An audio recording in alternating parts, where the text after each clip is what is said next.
Hello, and welcome to the podcast. My name is Patrick, and I'll be your chief flight attendant today. We'll begin the show in a few minutes, but first I'd like to acquaint you with some important safety information. 3 sheets to the mouse may contain language and subject matters that aren't suitable for smaller aviators, so listener discretion is advised. When the intro music begins, please take a seat and partake of any carry-on items. This includes bottles, flasks, cans, fine cigars, and skin mags. Okay, let's review. That is, F-bombs, earmuffs, get drunk, smoke 'em if you got 'em, and send nudes. Anything else? Oh yeah, enjoy the show.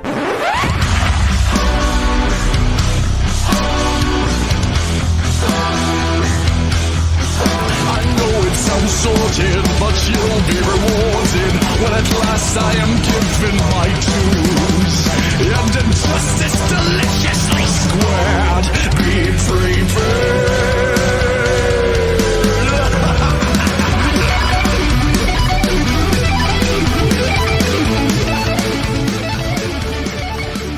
Hello everyone, welcome to episode 172. God, that's a big number. Of 3 Sheets to the Mouse. We're the podcast that likes to focus on the adult side of Disney, from parks to movies to dining. We'll cover everything Disney has to offer, including their drinks. I'm Mikey, and for the first time in forever, tonight I'm joined by all of the hosts, and they have facial hair. Oh, yeah. Adam. What's up? That's a good call. I just Tim. noticed that. Well, last weekend I think we all have facial hair too. Tim. That says a lot about Jacqueline. I had to give her some. Yeah, really, that's not very nice. I had to give her some Tim shit. being she's dealing with second-degree burns right now. And her toe box Yeah. has been stretched out. So, and we got 2 guest hosts, as has been our standard here. We have Darryl the Ghost Lindsey, who has a tendency to come and go like an apparition. I'm just going to start calling him Casper. Darryl, how are you, sir? Hey, Mikey, Tim, Adam. Yeah, if you notice that, I was going to say, you remember the last show, I didn't have any facial hair, and I felt really, really left out, so. Actually, I think you actually made a comment about it, like, on the show. I did. If there were drinks, I don't remember the last show at all. And if it was live, I really don't remember the last Yeah, show. it was live. All right, then. Nope, you weren't on it. Neither was I. And we have Keith Grimm.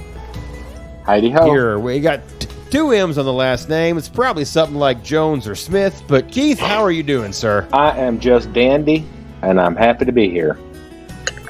That's fantastic. Tim, Adam, how's your Monday been this month? Monday. Great Monday. I tell you right now, if getting started on tonight's show is any indication, it has been a Monday from hell. Yeah, we got updated hours at work today. It's just been lovely. I hate that. Keith, you had. Yeah. Well, we're not going to talk about your microphone issues. Your day, how's it been today? Your Monday there. What's It's been good. I got to think about today's topic, and that was a lot of fun. Well, that makes one of us. Darryl? Yes, Mike. Did you have any fascinating Zoom calls? You got any insider trading you can let anybody in on? I mean, I'm looking to ring that bell on Wall Street any day now, waiting on the call. Yeah, you do not want me making financial decisions. I'm just saying.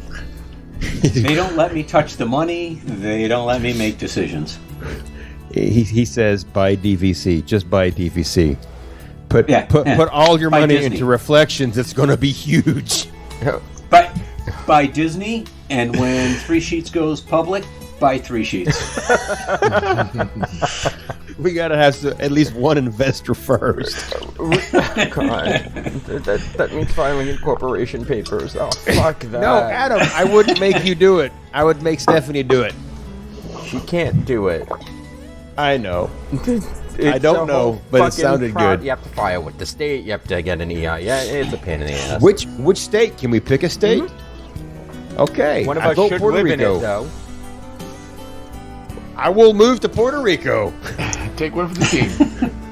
I'm moving to Hawaii. No, You wait, can they keep get- Puerto Rico. They get hurricanes. So does Puerto Rico. That's what I mean. That's what I said. That's what I was talking about. I'm moving to Not Hawaii. I'm moving to Hawaii. Hawaii has volcanoes. I'm not paying $20 for a pound of ground beef, so I'm not moving to Hawaii. At Hawaii, you can get that fancy grass-fed beef. It's called spam. No. No. I hope not. Spam I is had ham. some fancy-ass, expensive craft steak brand Hawaiian free-range grass-fed beef How in Las Vegas. is there enough room for cows to be free range in Hawaii? In the valleys. Have you not seen Jurassic Park? It's a lot of land. I don't think there's very many cows on the island. Are there? Well, I mean, there's one less because I ate it. The whole entire cow we ate too. Nope, just the steak. It's I've probably shared this story before. It was the first time I ever had a fancy steak. Okay, wife and I were in Las Vegas. First wife, not current wife. First wife and I were in Las Vegas, courtesy of a daytime talk show. Not going to go into names.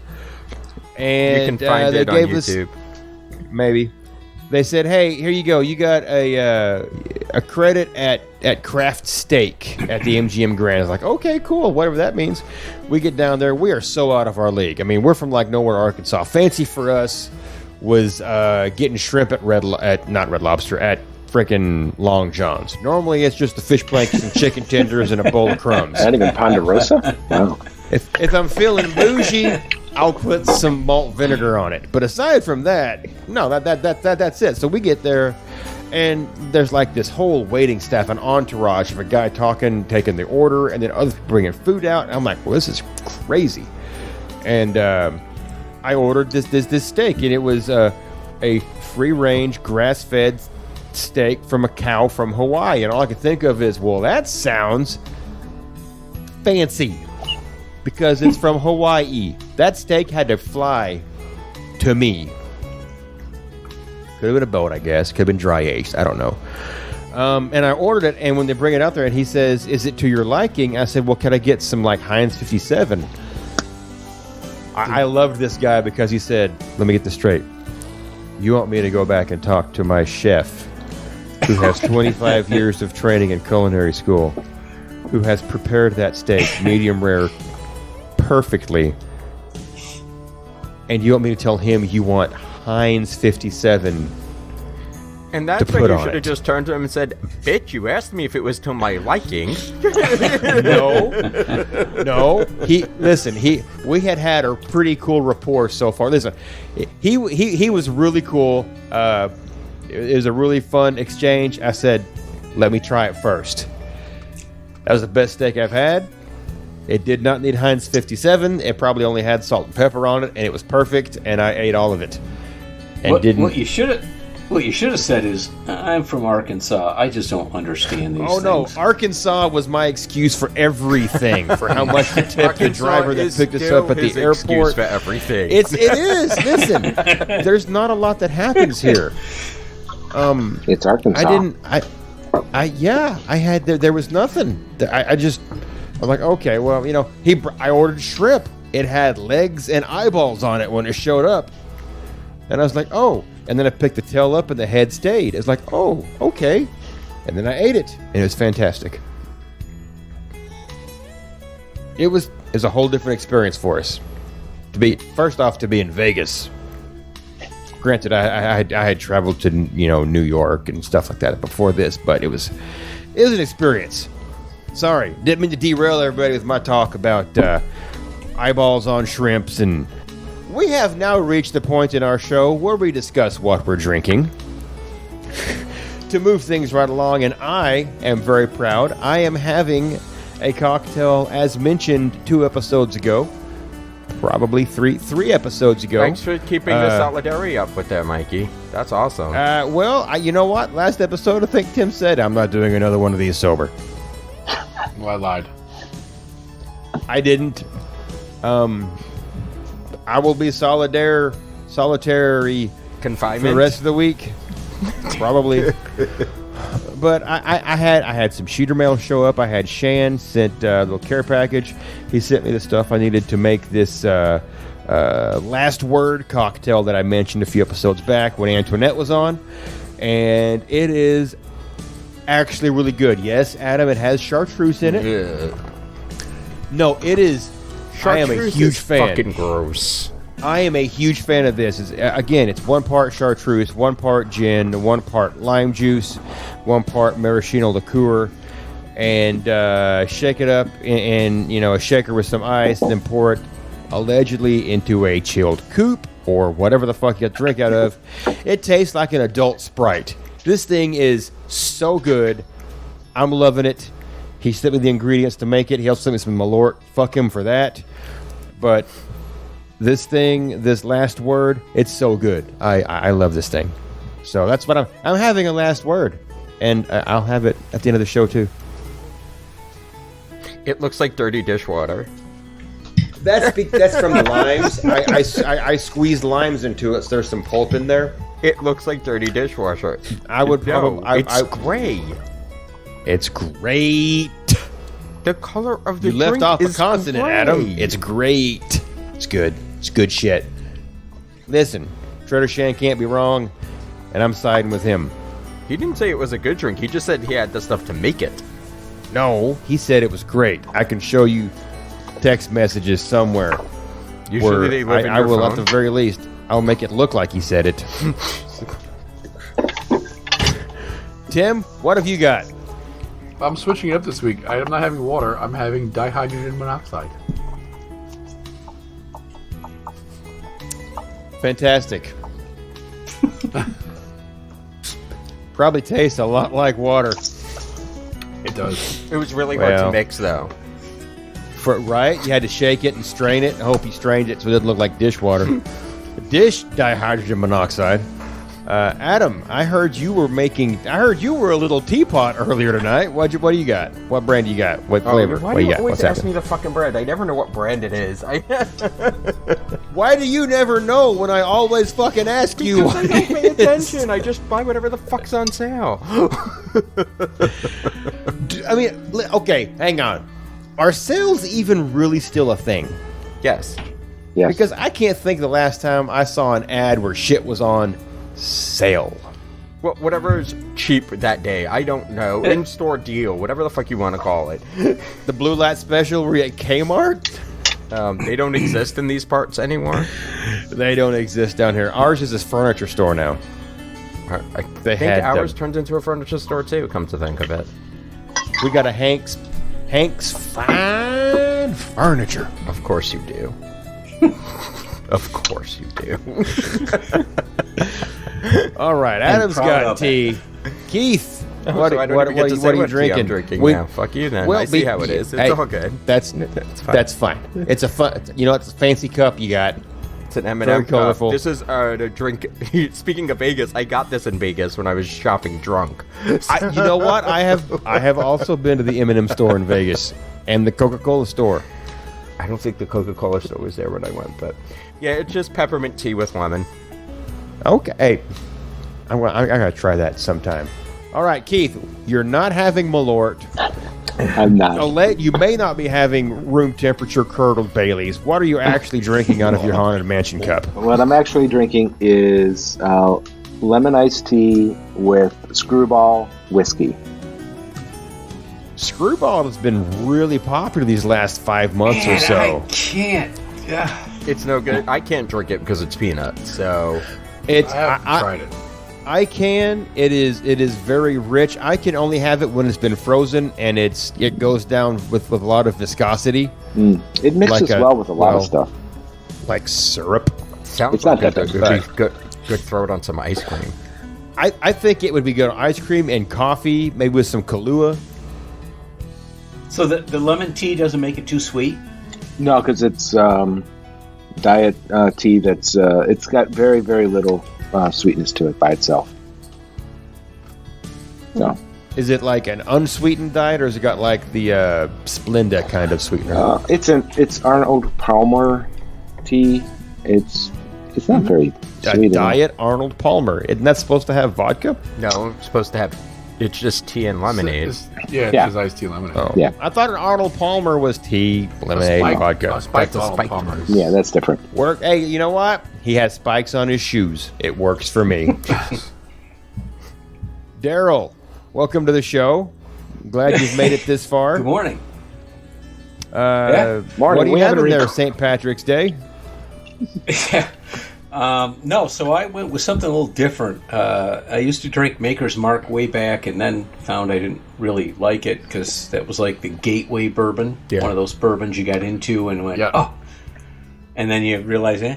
But I picked up a bottle of cask strength Maker's, 109 proof, batch 1902, and actually it's not bad. That's my go-to tonight with a backup of a bottle of Blanton's. Oh, a backup. Blanton's is your backup? Ain't that some shit, guys? My heart. That's my well, it's heart, because my heart is crying. Right? I'm well, sorry, Adam. I see what he's doing. Listen, the opening act is usually the one that you've never heard of. Blanton's is going to be the headliner later.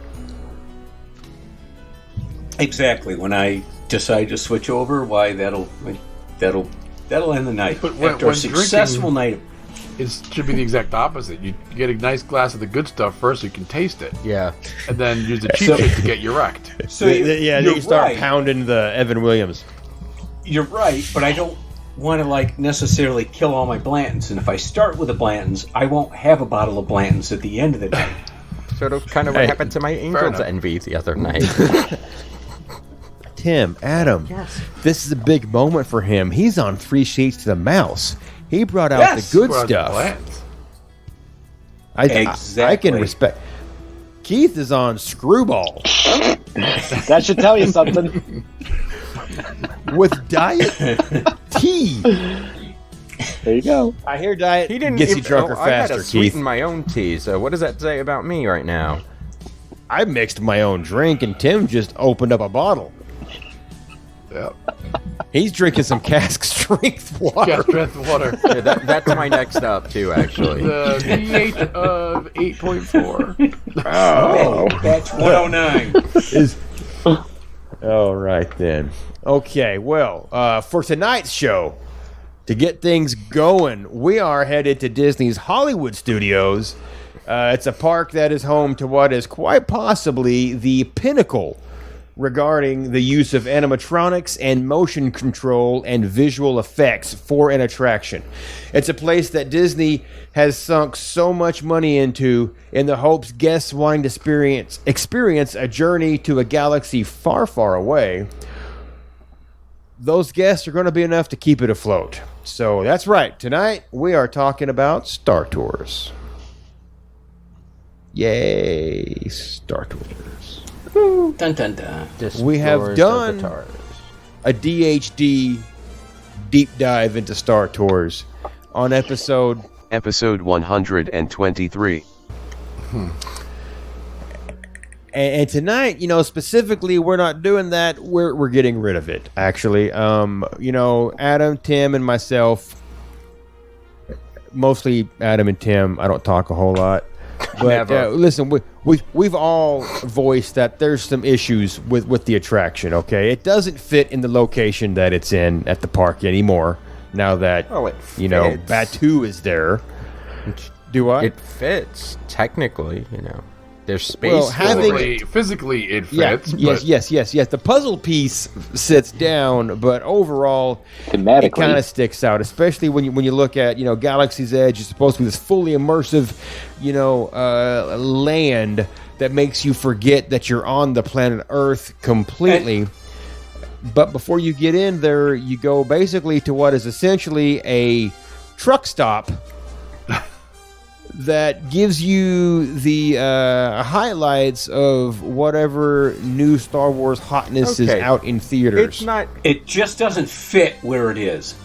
It's located totally Well, wrong. let's go even a step further. Like that big AT-AT when you walk behind it, and it's only half there because you can actually see inside and The all the. backside of the AT-AT. See, actually, That is the only part that does fit, because the concept of Hollywood studios is where movies are made and soundstage, and that's what I would expect to see from the front. From I'm sorry, there's a concept to that park? allegedly. There was a concept to that park. Hey, before they tore the hat down, there was a once the hat went away, it went to shit. I'm telling you right now, you can quote me. Just the hat. Yes. Just the hat. Okay, Mike, once the hat came get over down, it. that place went totally schizo. But if you look at what Hollywood Studios was supposed to be, having that only be like the front half, from that makes perfect sense, because you see the front stage and the backstage. I get that. Mikey, Carry on, Adam. you talk a lot about supposed to be. It's a theme I didn't- park. It's going through an identity change, so it's not Through that identity anymore. crisis. It's Because- it's not even a change. It is a crisis. But then look at Tower of Terror. Why don't we see the behind the scenes of Tower of Terror? This is the only attraction you truly see that kind of view from. That's left. Yeah. Well, Indiana Well, Jones. I would say because Indiana Jones. But that's the stunt show. Right. Like, I would say you don't see the behind the scenes of Tower of Terror because it is a ride. Okay, and then explain to me how Rock and Roller Coaster fits in. Because it never about will. movie making. No, don't it never will. don't pick on the No, but it's schizophrenic about- park. Leave it alone. Exactly. L.A. It needs some medication. It needs some help, and that's what they're doing now. It needs all of the Prozacs. It needs 3 sheets to come in and Probably retheme it. Parts of it, because for me, God, here we are talking about Hollywood Studios instead of Star Tours, but damn it, for me, looking up, what is it? Is it Anaheim Boulevard? Is that what that is? Anaheim Boulevard.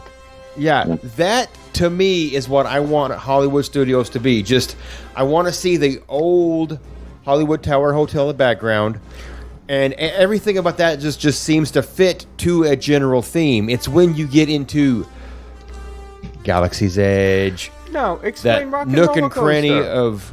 Yeah, well, it's that nook and cranny where It's they next door to shoehorned it. freaking. I know, Tower of Terror. to Howard Terror. I know, but it's just like, then you got a roller coaster. I will accept begrudgingly Beauty and the Beast because it is Because of the state. a performance. Mm. But no, yeah, Gertie didn't make any damn sense to me. Gertie makes more Gertie never made sense. than the stuff. Gertie made sense because of.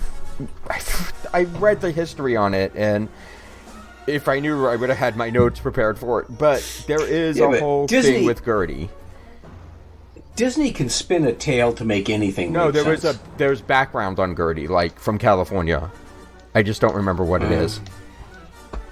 The Great Movie Ride No, made it's sense. from that stupid. It's from Pee Wee. What was when he was traveling? Wait, Big Adventure had Pee-wee? Gertie? No, it had the when he was in the dinosaur. Right, that was a T-Rex. But you know what it's supposed to be themed similar to that area. Okay, so just like to a roadside attraction, Yes. a roadside distraction Yes. kind of Then thing. it should be in Dino Land. No. They've Nothing got 'em. should No, be they in don't. Dino Land. Right? Yeah, Dino Land Land. should be Beastly Kingdom. And that one lactates. Yeah, we saw the video. You can milk anything with nipples, Greg. So, okay. Hollywood Studios as a whole aside, we're going to talk about Star Tours, and we've talked about it many times in the past, that it's just not something that gels well with that area of the land. And then don't get us started on don't get Adam talking about continuity, because that's a whole What continuity? other thing. Because there is none. You're Exactly. absolutely correct, Adam. So here's what we're going to do. Now listen, the ride vehicle, the tech that's in there, that actually still kind of holds up. All right. So me and these four motley foursome of fools we're going to kind of retheme and reimagine the ride and basically strip the Star Wars from it, hopefully, and take what's left and give the park something new with that space. So now I got to figure out who goes first, and this is very difficult. Volunteers. I'll take volunteers. Shit, I'll go. None of us want to be duped by somebody else. Okay, Darryl, you go first. It's still someone's idea. That's perfectly fine. That's how this works anyway. Normally, everybody wants to go first because then no one can steal their idea. But I would bet that we have because with the ride mechanics here, you see, now I'm hearing a whole bunch of rules that I did not. No, the only rule was it can't be Star Wars. You could gut the whole thing if you want. Oh, okay. Sorry. You know what? This is sounding a lot like last week when I didn't think that far outside the box. Okay. I think Mikey's and Tim's rules were a little different. Always. Every time. The options are limitless. That's why it's unlikely someone has the same idea. Truth be told, I did keep the ride vehicle, so I kept the ride vehicle. So did I. Damn it, Adam! Because I told Keith and Darryl they're gonna need to keep the ride vehicles, but give us something else. You didn't tell me that. I know. I said, well, I didn't pick the topic. Damn it! What is this, episode 1? Yes. Or 172? Every episode is episode 1. That's the way it feels. We haven't learned anything since then, so. We've got more expensive equipment, but we haven't figured out how it works yet. It's not the drinking's fault. At times. Okay then, Darryl, you have the floor. Tell us, what would you do with the Star Tours? All right. The name of my ride is going to be The Incredibles' Incredible Adventure. So the setting is a nondescript hillside. You're going to walk up, there's a building, there's basically looks like a hillside with a bunch of funky looking antennas sticking out of the top. The backstory is you're there because you work for DevTech and you won a tour of the Incredibles' new lab. So as you enter, it's a cave, kind of like the old Bat Cave from Batman in the 60s. So you start to walk in and you see a bunch of the cast members are all wearing, it's hot, they can't wear a suit, but they'll wear what looks like a suit with little earbuds in. They're going to escort you down the walkway. You're walking down and you find you're in a lab, and suddenly, who's the animatronic that you run into but Edna? She greets you. She says, "Hi, darling. I've been working on new super suits. Perhaps you'd like to test one." So as you're moving through the line, you realize that your face is on a super suit, and it's up on the screen in the chamber. If you remember from the first movie, the chamber was where the suits went down and they got shit thrown at them and bombs and electricity and all that stuff. So your face is on a super suit that's being tested. It goes all the way down the line. It finishes out. Edna says, "I approve, darling," and then you walk on. Don't mind the Edna imitation. It's not that good. So you walk on into the lab. You're in a lab, and you see Elastigirl up on a screen above you. And she says, "Quick, hurry up. Come on, let's go." And she's sitting in a cockpit. Yes, Adam, I said that. She's in a cockpit. She said it twice. She hurries in, and you're basically going to run into the ride vehicle. The only thing is, I would say, is it's still the same ride vehicle, only it's been updated. Because those ride vehicles are getting their spare parts from Body Wars. Tells you how dated they are. I think they actually stopped doing that because I want to say when they did they finally. I want to say when they took it down last time, they upgraded the whole shebang. I hope. Okay, so you jump on the ride vehicle. There's only 2 doors instead of like come in and move across the row. There's only 2 doors, one in the front, one in the back. You come in, it looks more like a plane. And what you're told, Elastigirl says, "Come on, hurry up, get in. This is my new jet. We're all going to take it out for a test fly." So you board, You're looking at the windows, and those doors that close all have screens in them. So they're actually a video screen. Elastigirl is the animatronic that's up front. Everything closes, you look out the doors, and you see on those screens basically the cave that you're in. She brings up a screen up front, and she says, oh, my family's downstairs, or not downstairs. My family's below us in the jet, and you see Vi, Dash, Jack, and the Mr. Bob. So we take off, kind of similar to Rise of the Resistance. You see the jet going up, out. I know people haven't all seen Rise of the Resistance. I'm just saying there's lots of screens, that's all. I'm not giving anything more up. All I'm saying is there's lots of screens. So we take off. We're flying up. She's testing left, right. It's a gentle flight. You're having fun. And suddenly she says, wait, what's this? I'm getting a distress signal. What? It's a distress signal. It's an old Supers code. Something from years ago that the Supers used. So she says, we have to follow it. Let's go. So we redirect, and we're headed to the Hateful Mountains of Vermont. Which, by the way, there really is a place called the Hateful Mountains. I was just going to say, why do they have to be hateful for? That's really the name of them. As you're flying over them, you're caught in a tractor beam. Suddenly, the jet is hurling towards the ground, and it's left, right, you're hanging on. And she says, I can't stop it. Missiles are fired. Abort, abandon, everybody jump. Never mind, we're going to take the escape pod. This jet has an escape jet. And suddenly, out the front video, you see an escape jet. You see the jet flying away, but like the whole center of the jet is missing, and that's what you're in. So we come crashing down to the ground. And as you hit the ground, the escape pod, of course, has wheels, because I can do anything I want. It's my Imagineering. When we land, who do we see but the Underminer? Now remember, the Underminer is the only person that has not been captured by the Incredibles in Incredible 1 or 2. He takes off, he's running through the mountains, he's in his little crazy contraption tank thing, and you're trying to chase him through the mountains, and of course that makes for an exhilarating left, right, you're bumping up and down, trees are being thrown up and down, thrown at you, and here is the 4D. Suddenly you start to smell pine, aka Soren.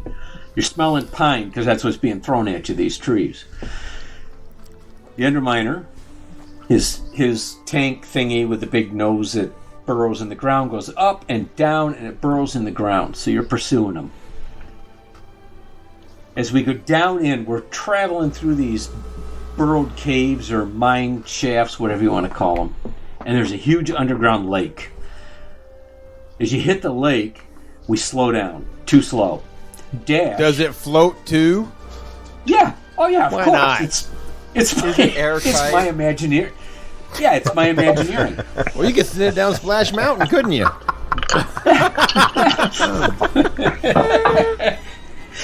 So, we're too slow. We can't catch him. Dash jumps out back and starts paddling, because that's his superpower, and he's paddling. And you see him, because there's a screen behind you, and we look back behind you, and there's Dash, and he's like pushing the escape pod. We'll call it an escape pod. So all of a sudden in front of us, Captain Mayhem appears. He throws a tidal wave at you. Just about the time we're getting hit with a wave, Frozzo appears out those side windows that are now video screens in the simulator. You look over, he says, I've got this. He throws an ice slide. About the time we hit the ice slide, we see the front screen window start to break. It cracks, and you get blasted with cold air. Frozzo says, I've got it. I'll go this way. And you see him cut off to the side. He goes down a different tunnel. We're still in pursuit.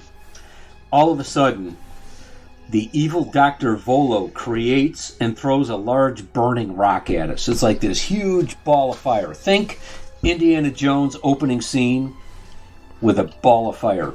It's coming at you. Violet throws up her shield.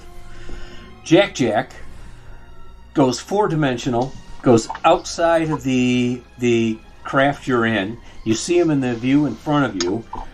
He multiplies, uses his laser eyes, and starts breaking up that huge ball of fire lava coming at you. You with me? We got this? We're good? Yeah, I'm there. Okay. At the same time, you're getting heat in the cabin. You're getting hit with all sorts of heat because you're getting hit with lava. We're getting closer. We keep pursuing. We see him off in the distance, the Underminer. All of a sudden, because we got to bring in Incredibles 2, Screenslayer's cousin, Cyber Cyborg, pops up and starts messing with the electronics. Elastigirl can't control. You're all over the place. Left, right, she can't see. The screens in the front are all wacky. Bob, Mr. Incredible from below, takes over, says, I've got this. You go get him. We see all the bad guys are running in front of us. All of a sudden we stop, and Elastigirl, now she's the animatronic in front. Her arm reaches out to the left, and you see on the screen her Elasta arm coming out around the front of the simulator, or the jet, or whatever you're in, the escape pod. She reaches out, and you see her wrapping up the bad guys. Bob, because you have a little video screen of them downstairs, he runs out. They take all the bad guys in custody. They bring them back into the ship, and suddenly you see the Underminer. He pops up as an animatronic, and they go, hey, there's no room for him down here, and he pops up, and he's in custody all tied up. So now you got the Underminer and Elastigirl in front. At that time, they realize the signal of this long-lost super is coming from a point over and around and down a hill. So again, the craft takes off. We're left, we're right, we're down this mine, we're following this mine shaft. We come to a force field jail cell. So we disable the force field jail cell, and who is in the jail cell but Gazer Beam? Remember Gazer Beam? He was in the first movie. Mm-hmm. He was the body that Bob hid behind. Well, he wasn't really dead. He was using a body to hide behind himself. Gazer Beam's alive. He used that skeleton to hide from Syndro, but he was later captured by the Underminer. So we get everybody back on board, and we take off, and we go back to the lair, and we have a successful flight back, and we land in the Incredibles lair. And that is your ride. But, folks, things aren't over. The doors open to the right, you exit out, you walk down in what used to be Tatooine Traders. So when you walk down that ramp, the far left side of the building is a typical for sale, buy your stuff here. We got all sorts of incredible stuff. But on the right is a bar called the Incredibles Lab. So you can stop in there as an adult and get an adult beverage, or you can get their special beverage, the Jack Jack. And I sampled today and made a Jack Jack drink. The Jack Jack is Jack Daniels, one part Jack O' Pumpkin rum, half a part Fireball, ginger ale, and you top it off with little orange bitters. And that is the Jack Jack, which is their signature drink. And you have a drink you enjoy in the Incredibles lab, which has all sorts of funky stuff all the way around it. Maybe even put an occasional animatronic that comes up or pops out of the bar, which could be Edna or any one of the Incredibles. So that, in a real quick nutshell, is my ride. I like the Incredibles. I think they deserve to be in the parks, and that is what I would do with Star Tours. So as we end this show... I almost had an idea. Okay, yeah, you said... only have one choice today. You said I almost made a Jack Jack, and I know it's not Jack Pumpkin. No, right. No, it would that be the Captain Morgan Jacko Blast? Yes, thank Pumpkin rum? Oh my God! You just made a cocktail. You just got Stephanie's vote. You just custom made a cocktail for an infant based off of Jack Daniels and Pumpkin and Pib rum. Holy and cow! Fireball. And Fireball. And Fireball. Yeah. And you know what though? That's the problem. Damn it! That cocktail is actually perfect for Jack. Yeah. Because of the he Jack catches and fire. the Jack and the fire. So I can't. That was where I went with it, and I got the seal of approval. I got Jean to try it. She goes, "I would drink that. That's not bad." So we knew we were onto something. I'm going to be honest. As soon as you said the Incredibles and their lair and everything is like 1950s or whatever theoretical time frame it takes place in, I was borderline sold on it. Just because I think that period pieces don't show up very often in Disney. So they had the Jack coaster in Cali, but I don't know why. I thought The Incredibles was a good line. It was a good IP, and I don't know why they don't promote it or don't push it. You just brought back Gazer Beam, so when Incredibles 3 comes out, when Craig T. Nelson is on his last leg looking for an extra bit of money to voice that character, then don't be surprised. Listen, if Gazer Beam shows up in that, and that's the story for how he survived, they listen, and that's an excellent segue to a third edition of The Incredibles, to bring back more Incredibles than what we've seen. Not the hodgepodge that showed up at the end of the last one, while everybody was busy drinking Manhattans. That goes all the way back to the first one, which and you know what? I'd like to see an Incredibles with Dash in high school, and Violet maybe being a senior or just starting her freshman year of college or something like that. That would be... No? Every time they do that, they fuck it up. Every single time they age kids so in movies, so they should just be a year older than they were last time. Yeah, I'm fine with that. Every time they've tried to... Every time they tried to make a character older, they screwed it up without fail. I don't think any... Okay. Yeah. And maybe that's the reason Incredibles 2 worked, is because it literally picked up where the first one stopped. Like, there was no bleed over. It was Underminer, and it was Underminer, and there you go. I don't know. I just want... Yeah, I mean, he's the only one that never got caught. Underminer has never been taken into custody. You are. Now, quick question. These other villains you brought up, did you just come up with those guys? Yeah. Yeah, I just made up the names. Damn it, Darryl. I couldn't. I sat down with mine, and I thought for fucking an hour trying to come up with a name for one guy. All right, so I have to admit, Cyborg was Jeans. Oh, so you had help. I said, because the villain in the second one was the screenslaver. I said, I can't use him. He's in custody. I said, I need a something... villain that has to do with computers, and she right off the top of her head rolled off with Cyborg. That, you know what, whenever Stephanie helps me and I don't mention that she helped me, I catch hell for it. So good on you.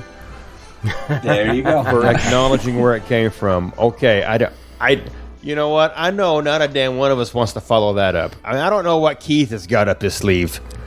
Matter of fact, literally the only one of us wearing sleeves right now is Darryl, basically. He's in long sleeves. So I'll go ahead and go next. Right. Fuck it, I'll go next. Can Well, I Keith make had a one comment. I had a Mikey, comment. Sorry. Okay, Keith, I'm sorry. Just from a practical standpoint, as a ride, I think this ride would have serious capacity issues, because it seems like every trip would be about 10 or 15 minutes long, and I don't know. I think that's probably... Fast-paced. It is fast-paced. Boy. Okay. It's gonna just... Well, you know what? So, I thought about that, but then I thought, how many scenes are in the current Star Tours? Yeah, but you only get 2. But you got like 3. 3 or 4. You get 3. Yeah, but you're kind of jumping really quick. Mm-hmm. Okay. I just want to get to the bar at the end. There you go. I'm cool with that.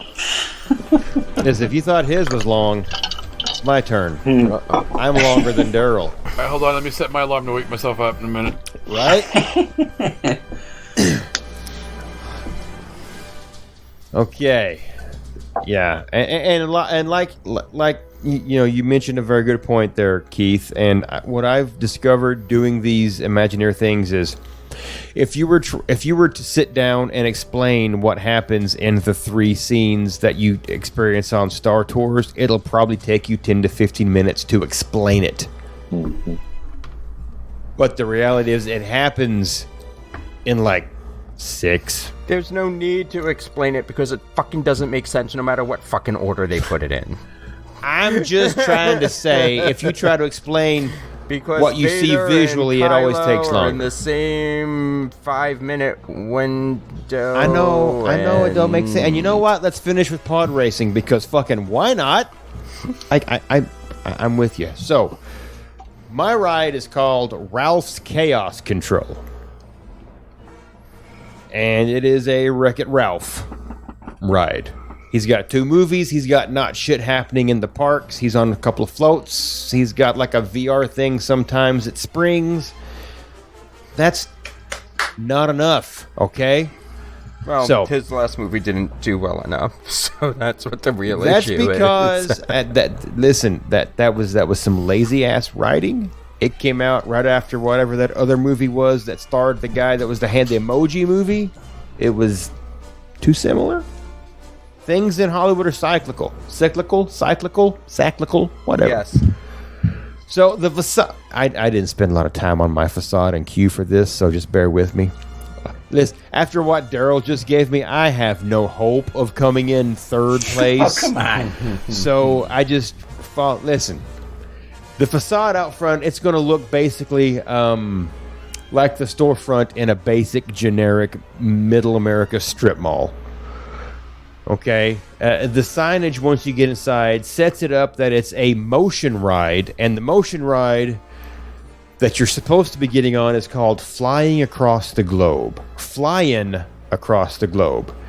You've got TVs hanging down from the ceiling, and they're showing scenes of the ride's different locations. There's posters on the wall that tout it as Litwack's 5th dimension of entertainment. And all along the queue, you'll see basically a history of arcade gaming and entertainment. There's going to be more signage and posters talking about the ushering in of new generation of gaming and technology for Litwack's arcade. You'll see a video of Mr. Litwack handing over the keys to the kingdom, so to speak, to his son Barry.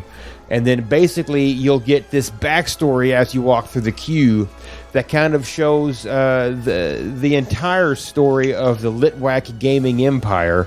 And it culminates with the opening of what they call 5th Dimension, which is their motion ride, 5D, sensational thing, which basically takes up a whole separate office space next to, the main Litwack arcade. And they're putting them in strip malls all across the Midwest. So when you get through the queue, you're brought to a pre-show or pre-ride staging area, and here you have your flight attendant, which is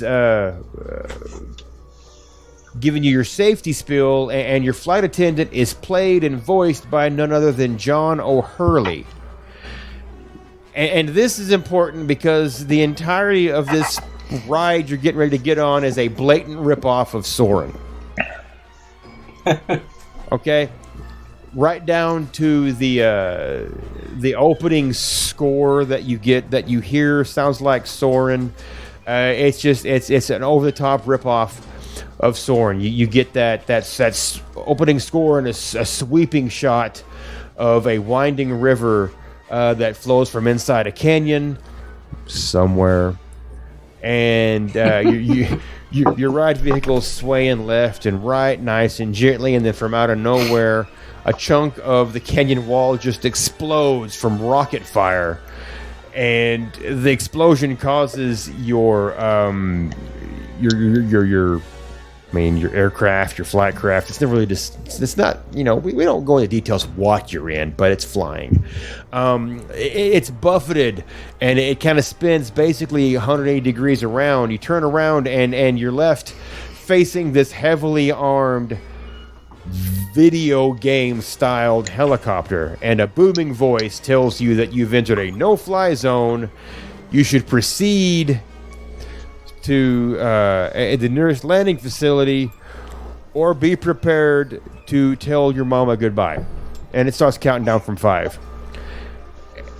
And as it starts counting down, you hear this ridiculous, strange noise from far off above you, and it's getting louder and louder and louder until whatever's falling, the object slams into your aircraft right as a pair of rockets come out of the helicopter at you, and you get spun around out of control, and you realize the object that landed on your aircraft was Wreck-It Ralph.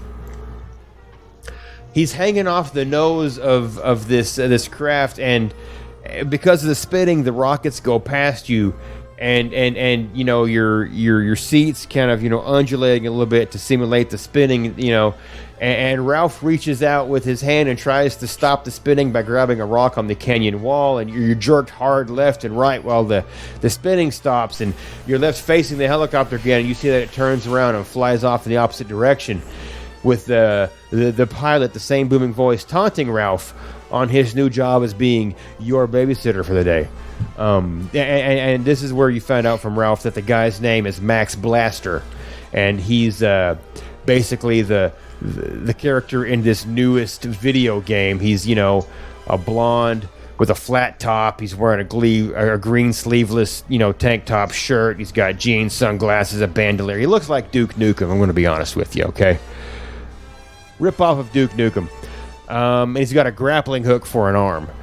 So he's the star of the game Bionic Chaos, and he's basically an asshat that gets off on causing problems in other games while they're being played by other people. So Ralph basically commandeers your vehicle and sets off in a chase to catch up to Max. He's kind of hugging the front of your aircraft, so you see him like his face and his arms kind of hanging out across the front of it, and he's leaning left and right and pulling back and forward to adjust the aircraft's angle and velocity and momentum and stuff. So the real fun begins when you start chasing Max Blaster through this flying over the globe attraction. You reach the exit and you begin zipping from one game to another in the video game worlds, because this storefront does share a wall with Lit Wax Arcade, so they're able to jump back and forth. Now, when you jump between the games, you can expect flashes of light, trippy visuals, loud pops and noises, and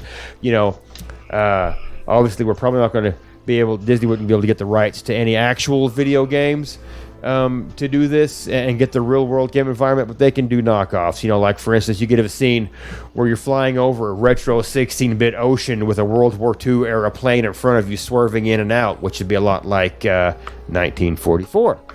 And your Ralph is dodging incoming fire left and right, and then he finally spots Max Blaster, escaping down low, and Ralph takes your aircraft down low, and you're swooping in between aircraft carriers that are still trying to shoot at you and ultimately end up blowing themselves up until Max Blaster zips out from that game and blips into the next one. The best part about blipping around from game to game to game is there's no telling where you can go. Like over the next couple of blips, these other worlds you could fall into, you could actually for the briefest moment end up in 1983's Star Wars arcade game, which would be an homage to the original Star Tours that you're experiencing while you're riding in.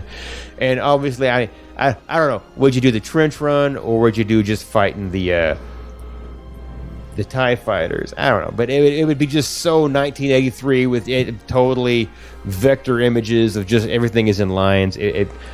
I would enjoy that. Everybody's staring at me, but I would enjoy that. Sounds fun. And then you could actually end up in the actual Tron game because Disney owns the rights to that.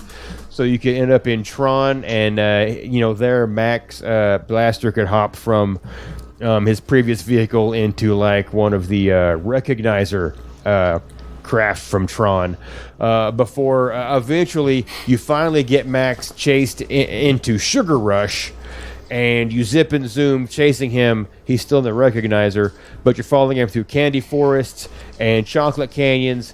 Ralph reaches down and picks up a jawbreaker or a gobstopper or whatever. No, the gobstopper was the little bitty green guy, a jawbreaker. And then eventually Max stops and turns around and faces you and starts to taunt Ralph, about his futile attempt to try to stop him from griefing the users. And it's then that Ralph throws this jawbreaker at him and misses. And the fact that he misses is not lost on Max Blaster, who proceeds to be obligated to further poke fun at Ralph and his ineptitude. And Ralph interrupts him to say he didn't miss, and that's when Max Blaster disappears in a roiling eruption of soda and Mentos, because he stopped right above the little Mentos volcano thing, which, from the first Wreck-It Ralph movie. Ralph brings the craft down low, and you see the soldiers from Heroes Duty loading them into transport, taken back to his game. And this is toward the end of the game, where you only have two more game blips. One, you'll blip back to Nice Land for the Fix It Felix Jr. game, where you will drop Ralph off on top of the apartment tower, and Ralph thanks you for your help. He tells you he's glad to have a friend like you helping out, and he grabs your aircraft, reaches back and throws it like a paper airplane off into the black at this little blue dot that gets bigger and bigger and bigger until you blip through it. You're sucked back into flying over the globe, your original attraction, and you get there at its closing scene of a space shuttle launching. But because Ralph threw you get really close to it, and you damn near hit the shuttle as it's launching. It misses you just barely as it whizzes by. And it comes to a close. Let's go.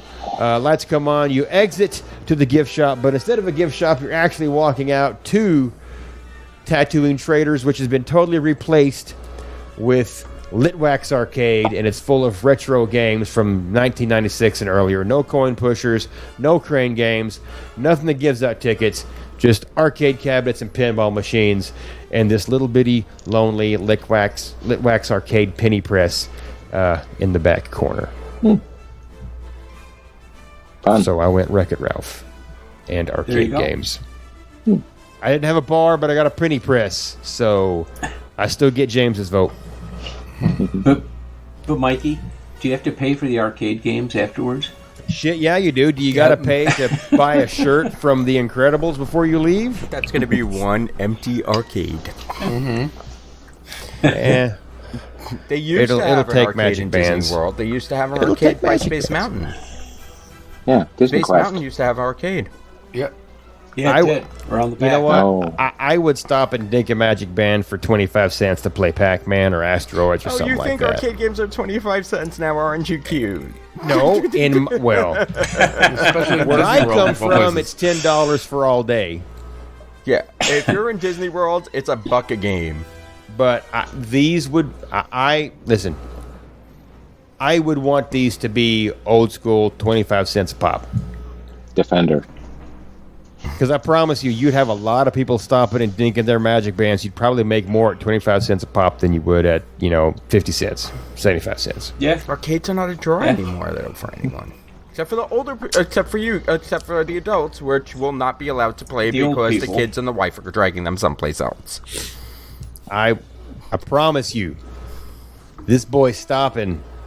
Mm-hmm. And I'm playing Qbert. Mm-hmm. Spy And then Hunter, you realize River how Raid. hard that game actually was. Oh no, Qbert was a pain in the ass. Yeah, it was. Actually, I don't think it was an arcade, so coin ops that wouldn't really work. But Spy Hunter was, and I loved Mrs. Spy Hunter. Spy Hunter. Sucked Oh my at god. it. Such a Didn't fun see game, though. the Dwayne Johnson movie. I sucked at it, but damn it, I would play it all the time. So In did pole I. position. Yeah, Moon Patrol was my jam, but Missile Command. anyway, that's Missile Command had too much shit going on. Mikey, I liked you. You sneaked in Tron. I did. I sneaked in Star Wars on a ride we were pulling Star Wars away from. All right, that's my coup de grace. But it would have to look old school. Anyway. Okay. Let's see. Mix things up. Darryl went. I went. Tim. So I'm changing the ride to Planes Fire and Rescue Training Facility. This was like one of my backups. I'm so happy right now. Was it? Yes. This is really the only thing I could come up with. But I've already done a planes ride, so that's why I didn't do that. Yeah. I wasn't sure. I couldn't remember. I know one of us did it, and I don't remember what we did or where it was. It was me, and it sucked, so keep going. Yeah. So the outside is going to get retooled to look like a hangar, an airplane hangar. Kind of like the one, I know you guys have never been to Disneyland. Soarin' is one of those old-fashioned, like, half-circle hangars. The corrugated tin roof. Kind of fits in with the theme of the look of the Backlot Express with that corrugated roof, so it'll blend right in. Okay, I'm with you. You walk inside the queue, and it's going to look like the inside of a hangar with animatronic versions of Sparky the forklift, Chug the fuel truck, Skipper Riley, and Dottie. And they're all going to be as you're walking past cheering you on your first day training as a firefighter. The last animatronic you see before you actually get into the boarding area is going to be that of Dusty, Crop Hopper. And he's going to be welcoming you to your training as a firefighting aircraft. So as you board the ride vehicles, we're keeping the same flight simulators. You get buckled in, the voice of Blade Ranger comes on the radio, and he's going to be walking you through your first training run and what to expect. And you take off and begin several different firefighting training exercises, which, we can randomize it. And we'll also have some cameos and Easter eggs of various characters from Planes and the Cars series, because they're from the same world. Now, the final scene will begin with Blade Ranger announcing that he received a call for an actual fire that you guys got to go to. And this is where the ride picks up the pace, and you're tasked with, it could be any number of different scenes, from saving Harvey and Winnie from an encroaching wildfire, putting out a fire that was started by a lightning storm, getting too close to a fire and getting knocked out of the air, and crash landing at the edge of a cliff where you have to be airlifted out. Or the last scene in the options would be to help all the other rescue squad protect Piston Peak Lodge from a fire that's burning out of control and threatening the lodge. But I like keeping the randomized scenes like Star Tours actually does now, so this way it keeps the rideability up. Yep. I think, granted, what I'm about to say has nothing to do with your traction, Tim. But I think so many people haven't seen Planes 2 because Planes 1 was not good. Right. Correct. That's why I went with Planes 2 and not Planes 1, because Planes 1 was just cars with planes. It's exactly all it was, and Planes 2 had character development, it had plot points, it had so much more going on to it, and as far as, yes, it is CG and everything is on a computer, but like it's a more, for Planes 1 to take place all across the globe, Planes 2 is just a more beautiful film. There's just something about the Pacific Northwest that just looks fantastic for vistas and stuff like that. And I think, Planes, listen, we have said numerous times Planes 2 is better than Cars 2. Hunter. Oh, yeah. Well, that's not saying much. Yeah. It's better than Cars 3 as far as I'm concerned. Planes 3 should actually cross over with Cars and just make it happen. Just break that wall. They somehow do it. And Planes, and the Planes franchise, like you said, doesn't get any love in the parks because I think of Planes 1. Yep. The most love the Planes franchise got was a YouTube channel where they made remote control versions of all the aircraft. That's the most love Planes has ever received. Yeah, this is true. But that whole IP, Cars and Planes, just, again, gets no love in Florida.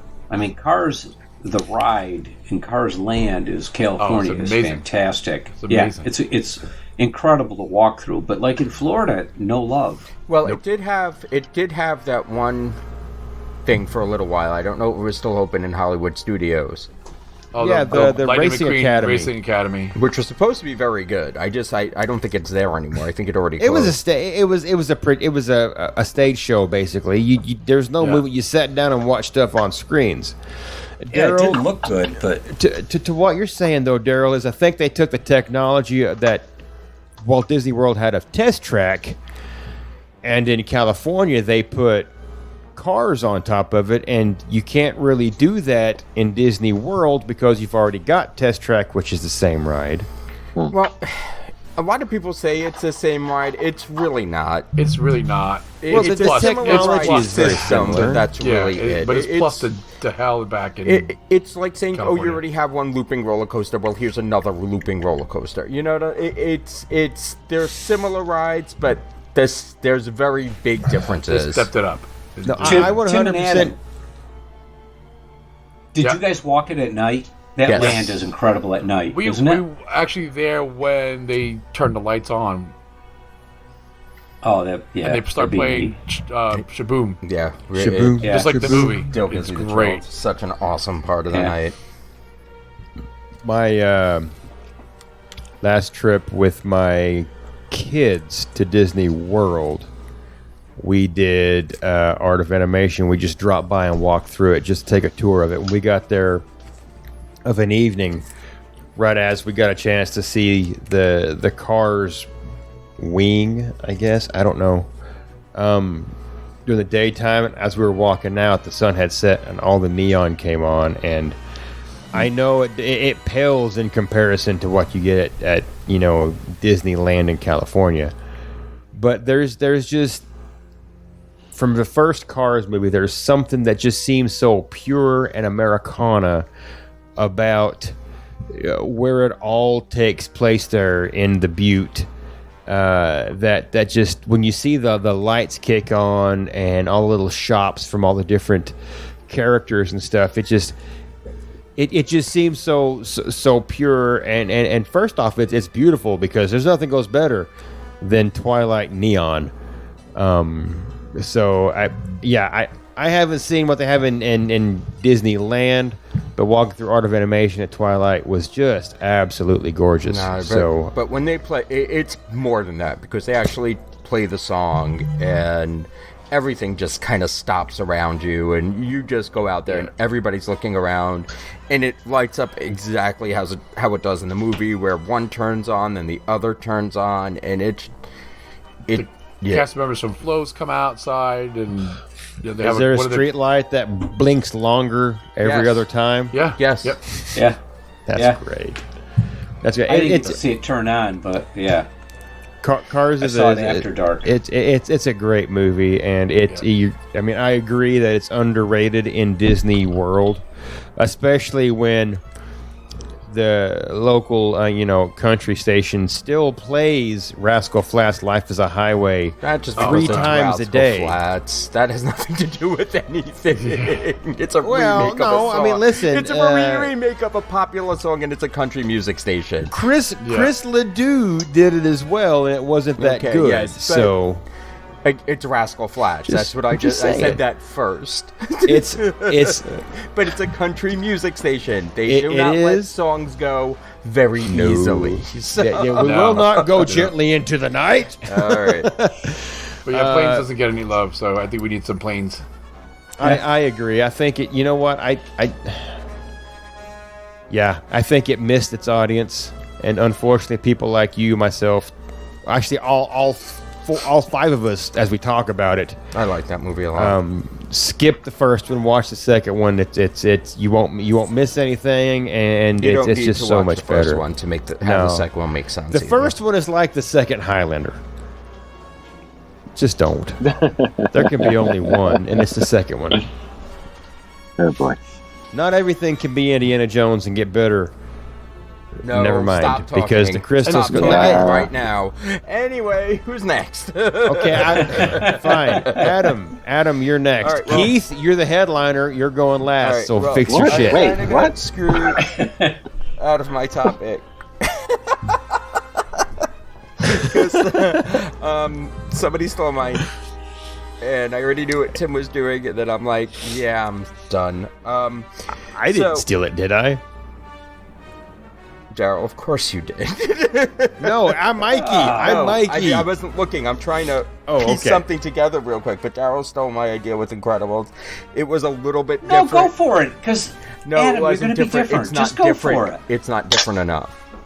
It's almost Sure it the is. exact same kind of feel and same kind of idea, and it just... Oh, now I feel bad. No, don't feel bad. It's just making me try to think on my feet a little bit, and I'm struggling a lot. So this is kind of what I came up with.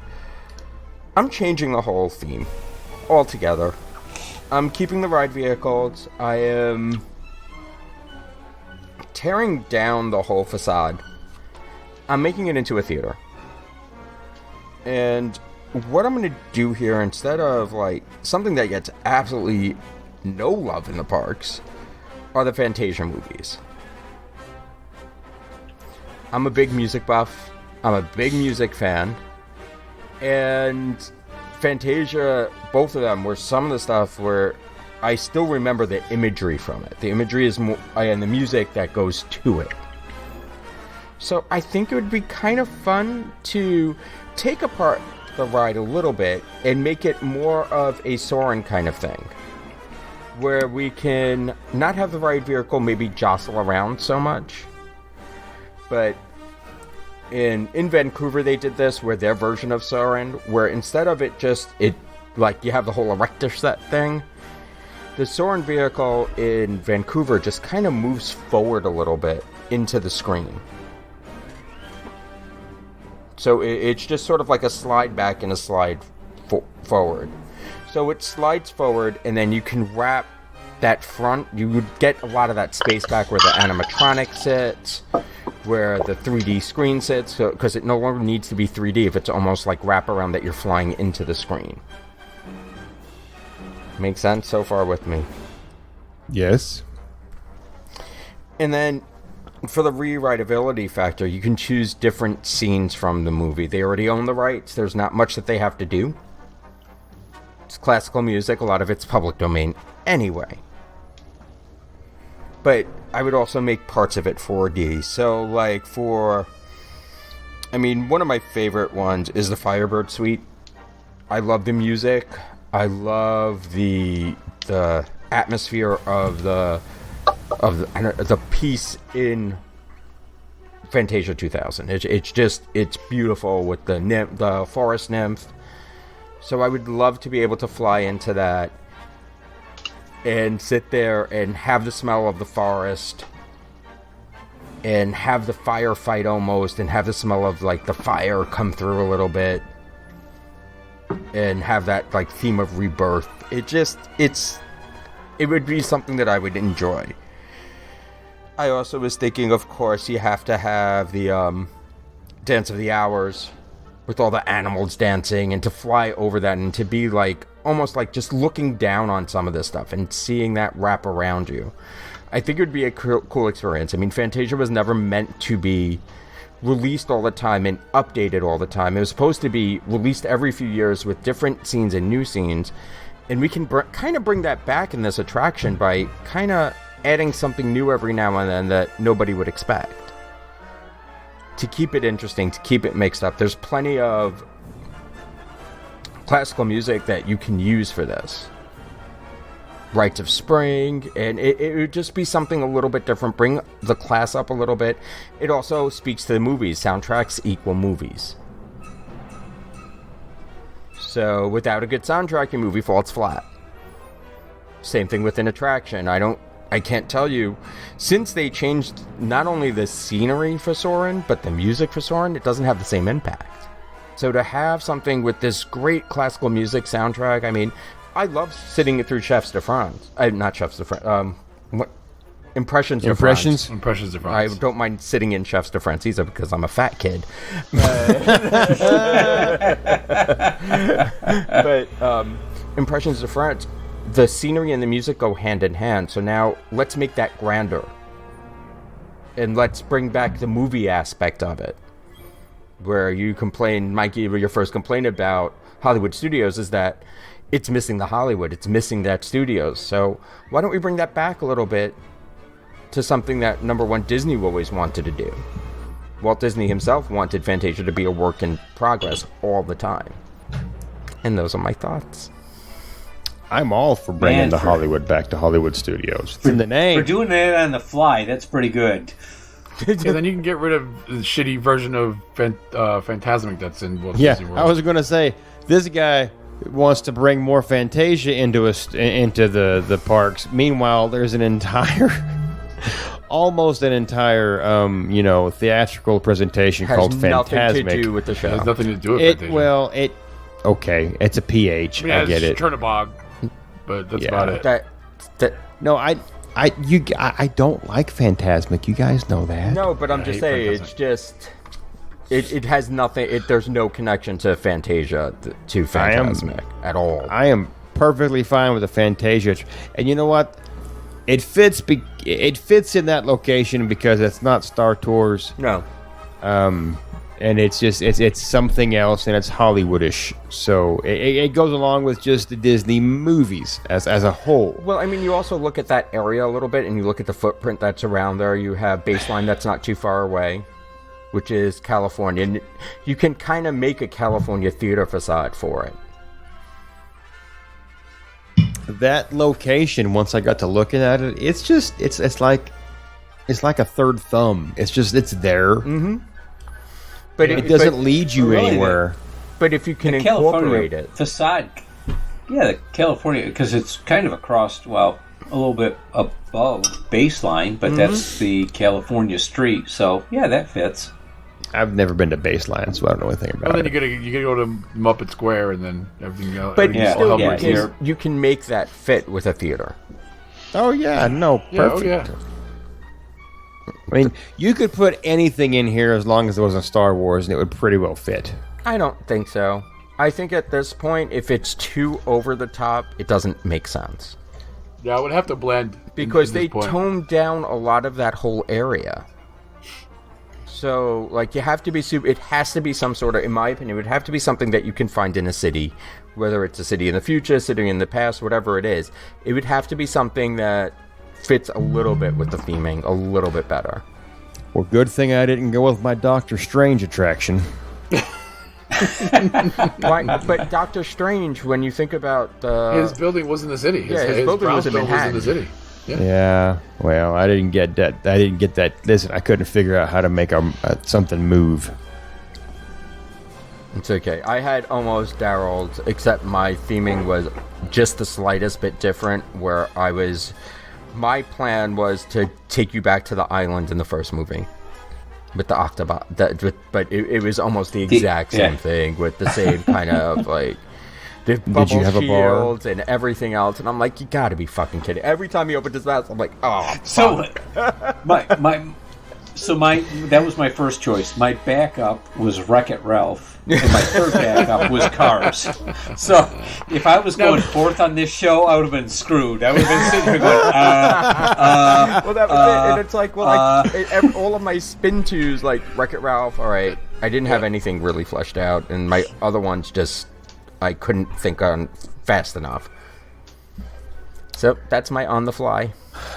Well, let's see who, Keith, you're last, so... Let's see what's left. Okay. What have you got for our Star Tours location? Okay, well, I took a look at the area, and I tried to approach it from a practical standpoint. And the two things that are closest to Star Tours are Indiana Jones Sun Spectacular and the Muppet Plaza. And while the Muppets have their own plaza, I've always felt that they're underrepresented in the parks, and it just seemed like a natural fit to re-theme Star Tours to the Muppets. Pigs in space. Muppets in space. But wait, there's more. So the title I came up with is The Muppets Present Dr. Teeth and the Electric Mayhem Take the Galaxy. Uh-oh. Here's the premise.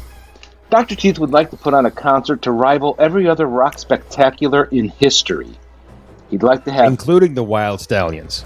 Including, yes. He'd like to have I don't know, Elton John, Weezer, and others as opening acts. The trouble is, there's no way the Muppets can pull off this in their tiny theater.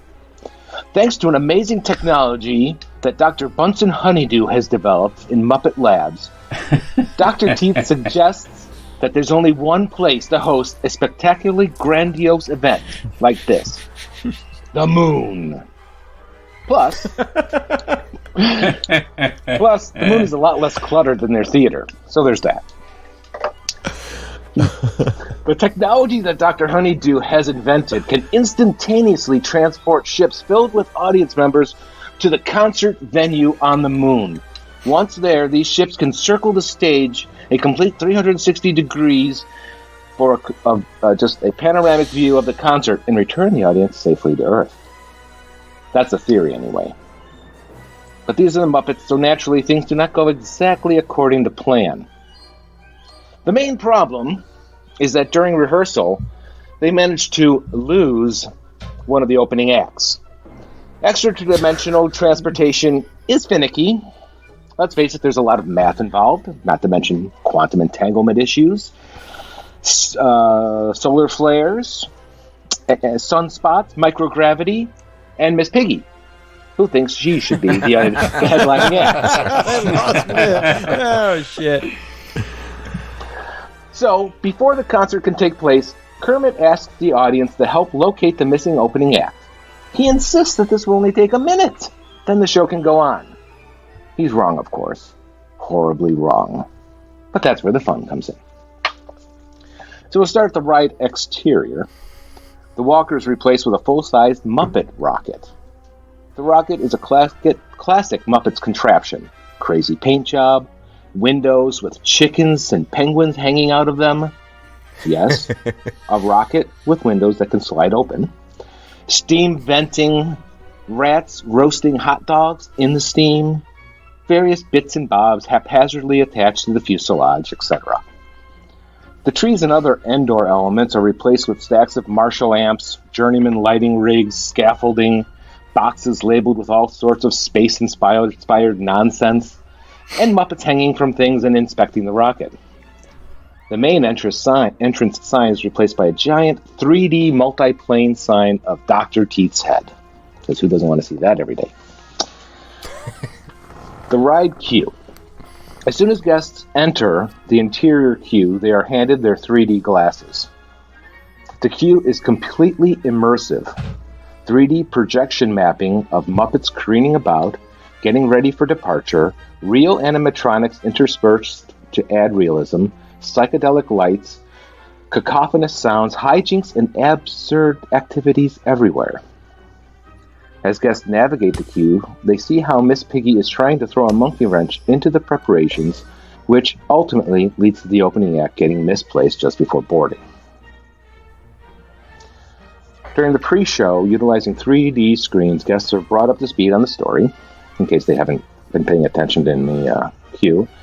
The lost opening act, Kermit's desperate need for the guests to help locate the missing act, etc.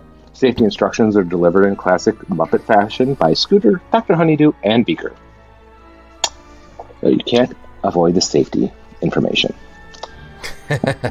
Particulars of the ride. Kermit will be the pilot of the Muppet rocket, which transports guests to the moon eventually, dressed in a stylish silver space jumper. Some of the scenes of the journey will randomly encounter Manhattan subway, a glide around Muppet Vision 3D theater as a show goes on, an encounter with pigs in space, a scene from Star Tours with Darth Vader, Gonzo water skiing with a dip under the water, a visit to the Swedish chef's new restaurant near the rings of Saturn, Crazy Harry experimenting with pyrotechnics in Zero G, Sam Eagle planting an American flag on one of the moons of Jupiter.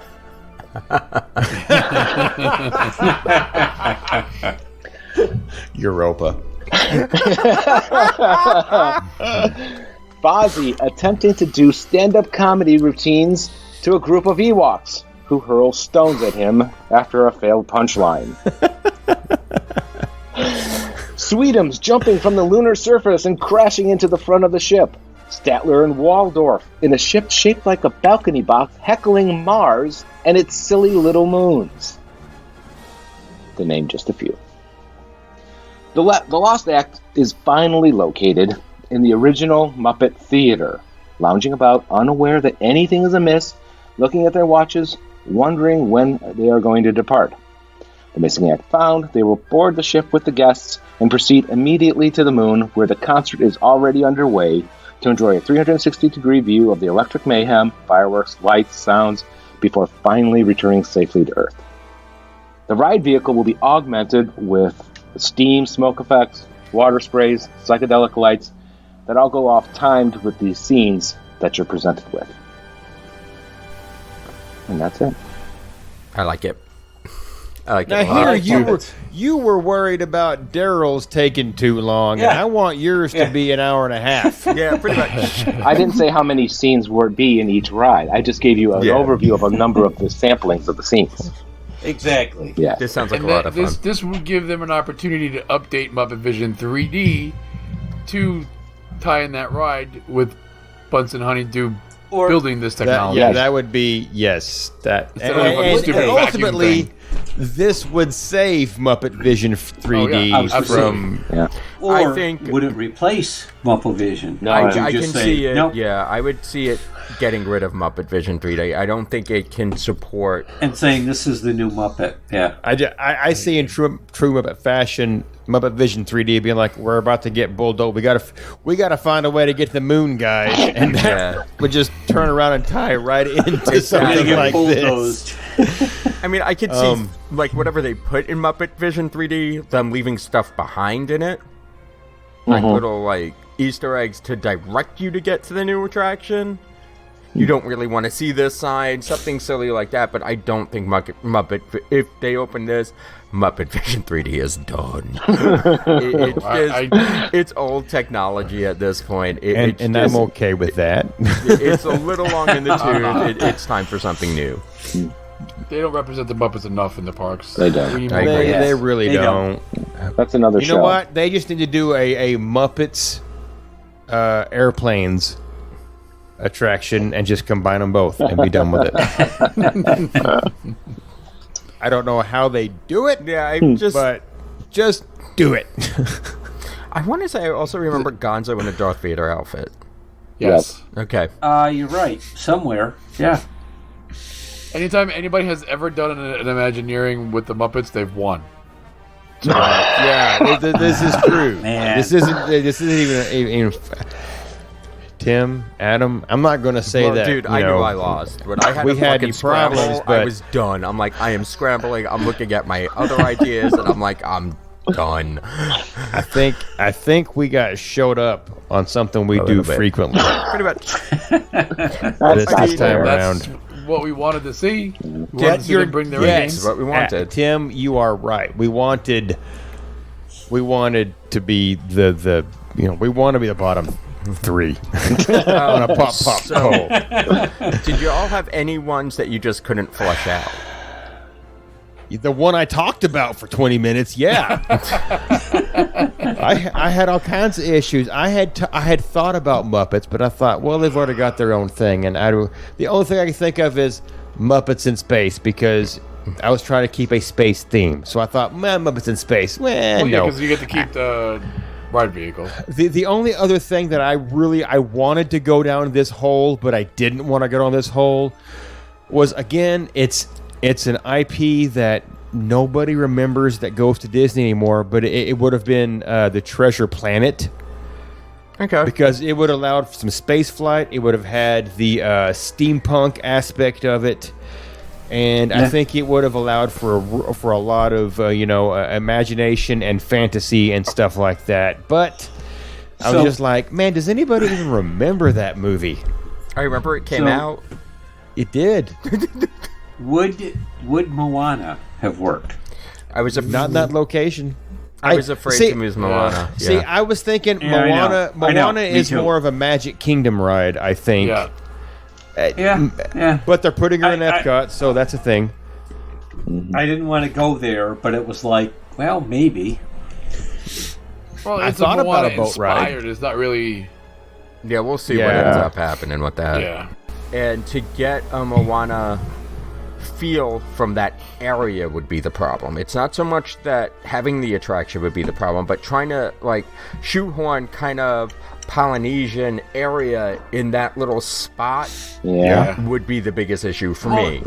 But the problem is, if you watch the preview at Epcot, it makes it look like beautiful land. I mean, that preview in the what was the restaurant there? The Odyssey. That 360. Yeah, Odyssey. It looks beautiful, and it makes it look like it's going to be a land. And we all know when you walk in and walk up there, it's going to be a small area with a few trees and a bunch of fountains. Oh yeah, that's exactly what and it's at going to be. nighttime, you'll have some LED lighting. You'll have some RGB lighting going on there, and a whole bunch of wet screaming kids. That's all I'm also picturing too, for some reason. That's always fun. The one thing that I couldn't figure out, I would try to shoehorn the Labyrinth, the movie, because it's Fox property. So I tried Labyrinth, Jim Henson, Fox. I'm like, yeah, we own this now. So that's where I went with that for a little while. But I'm like, I can't figure out how to make the ride vehicle do kind of what I want it to do.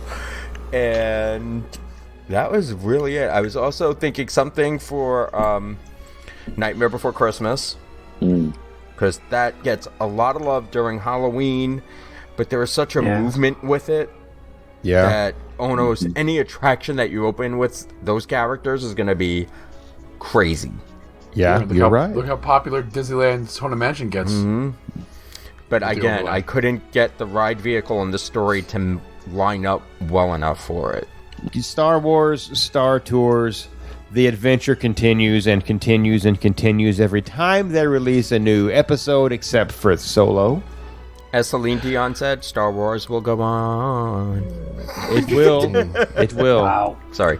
Couldn't help myself. No, hey, It was bad. I'm king of the world. But it is long in the tooth where it's located. I think there is definite room for improvement there, along with everybody else. I think everybody here thinks it's time to give us something new. Give us something that we don't get enough of in the parks. Whether it's more Muppets, an IP we haven't seen in a while, or just something brand freaking new to blow everybody's mind. Shit, I would take if you were to find some way of shoehorning Bing Bong in there, I'd probably still go ride it. I don't know about all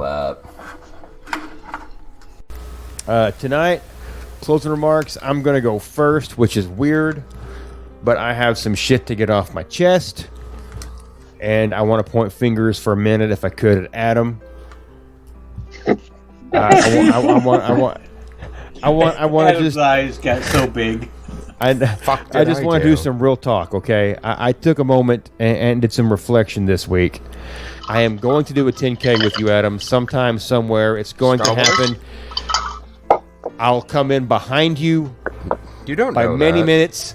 But You don't know that. I'm ready, and it's just this group has done a lot for me in the last 6 months that they don't even realize they've done. And it's everybody from just anybody commenting in 3 sheets to everybody posting what they've been doing in 3 sheets to the finish line. It has been amazing for me. So that's my closing remarks. Can we all agree? Can we all agree he needs to work on his post-run pictures? Stephanie will, because I don't photograph well, because They're looking a little scary, Mikey. Thank you, Darryl. You know what, Darryl? You can go next, then, fucker. And hurry, because I gotta pee. All right, so look, from the start of this, my only goal was to do a podcast with you guys. I said, if I don't make it any farther than doing one podcast with you guys, I've made it. The group is incredible. I will echo Mikey's sentiments in that some of you know my prior job. I have family on the job, and it's been a real tough time for me. And 3 sheets, you guys, not just here, but at the finish line, are an incredible group. And what you do with the website to keep it positive to keep it, and not website, sorry, the Facebook page, but to keep it positive, happy. Scared me. You scared me with that. I said, wait a minute, I gotta go check and see if it's still our name. You got a website? We don't have a website. No,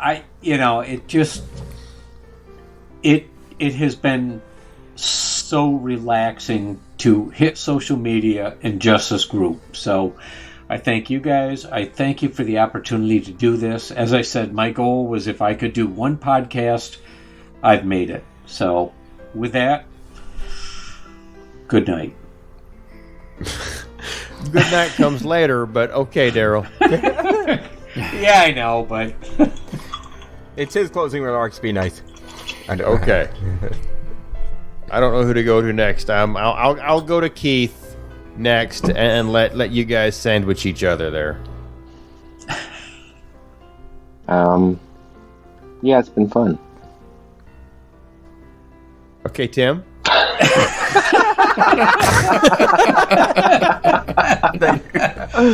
yeah, short and sweet. That's how mine usually are.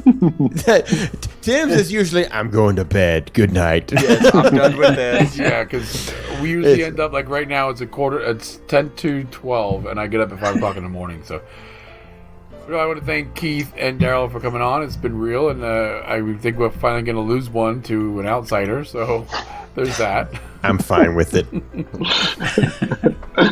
And you know what? They both had good ones, so I'm fine losing to either one of them. This is what we wanted. We wanted to see what kind of chops they could bring to the table, and they brought it. As the kids say, game recognizes game. Did they really say that? They did at least a year and a half, 2 years ago, so I'm going with it. That's yeah, I don't know what any of that means. Kids' vernacular and slang changes more faster than their underwear, so... You know what? It changes at the rate of a refresh on your TikTok. You know what? That is false, because my damn kids in their underwear, they don't change enough. Okay. All right?